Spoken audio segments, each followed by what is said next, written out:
आज हम करेंगे 12 ज्योतिर्लिंग के दर्शन।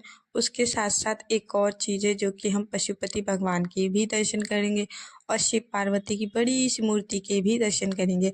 हाय गाइस, वेलकम बैक निशा की डायरी में आप सबका स्वागत है। आई होप आप लोग बहुत अच्छे होंगे।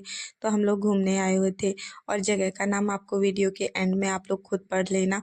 और पर इतना बता सकती हूँ कि ये जगह दिल्ली में ही है। हाय गाइस, तो यहाँ पर हम लोग घूमने आए थे तो हमने सबसे पहले यहाँ पर राधा रानी के भी दर्शन किए, माता के भी दर्शन किए, बहुत से देवी देवताओं के दर्शन किए, लेकिन सबसे पहले आप प्रणाम करो राधा रानी को और श्री कृष्ण भगवान को। फिर यहाँ पर हम लोग दर्शन करके आगे गए तो यहाँ पर हमने देखा कि 9 ग्रहों के बारे में, यहाँ पर जो पेड़ होते हैं ना, कौन से ग्रह का कौन सा पेड़ होता है यहाँ पर वो बताया गया था। और आपके नाम के अनुसार आप पे कौन सा ग्रह होता है वो भी बताया गया था। पेड़ों को आप कौन से पेड़ को जल चढ़ा सकते हैं जिससे आपका ग्रह ठीक हो सकता है वो भी बताया गया था। यहाँ पर 9 ग्रह के पेड़ों को दर्शाया गया था। और यहाँ पर फूलों की भी आपको बहुत सारी वैरायटी मिलेंगी। आप गिनते गिनते थक जाओगे। यहाँ पर इतने सुंदर सुंदर, एक से बढ़ के एक फूल थे जो आप किताबों में देखते हो वही। और यहाँ पर हमने एक बहुत बड़े कलश के भी दर्शन किए जो कि बहुत सुंदर लग रहा था। फिर हम करते हैं सीधे एंटर तो भगवान सामने हमें मिलते हैं। 9 ग्रह के जो देव भगवान होते हैं ना, जैसे मंगल ग्रह के ये भगवान होते हैं, शनि, ऐसे जो जितने ग्रह हैं ना, उनके जितने भी भगवानों को समर्पित है वो ग्रह, उन सभी भगवान के हम यहाँ पर दर्शन कर सकते हैं। सबके दर्शन करते ही सबको प्रणाम करते, सबको मत्था टेकेंगे। और सबके वस्त्र बहुत सुंदर लग रहे थे। यहाँ पर जो साफ़ सफाई थी ना, वो उसका बहुत ज़्यादा ध्यान रखा जाता है क्योंकि यहाँ पर कोई भी कुछ कचरा नहीं कर सकता।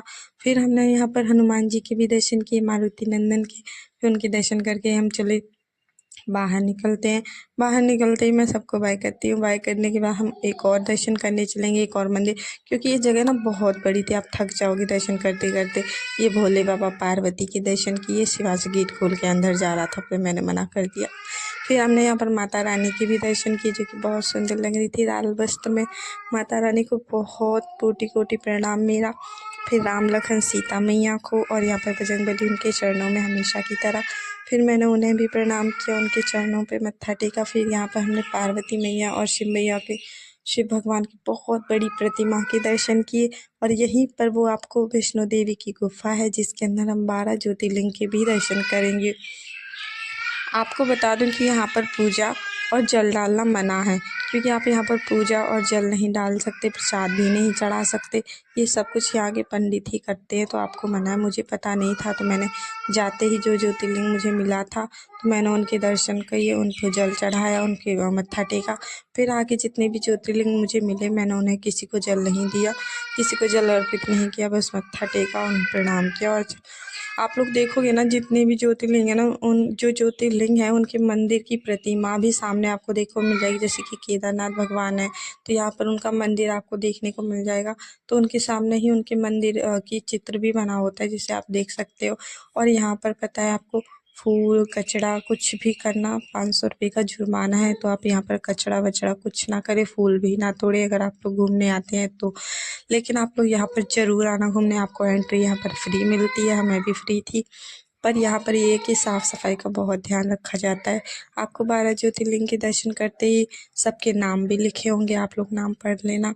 तो मैंने भी सबके नाम पढ़े पर मुझे इतना याद नहीं था। लेकिन ये था कि आप जिस भी ज्योतिर्लिंग के पास जाओगे ना, तो आपको अलग ही ऊर्जा देखने को मिलती है, अलग ही आनंद आता है।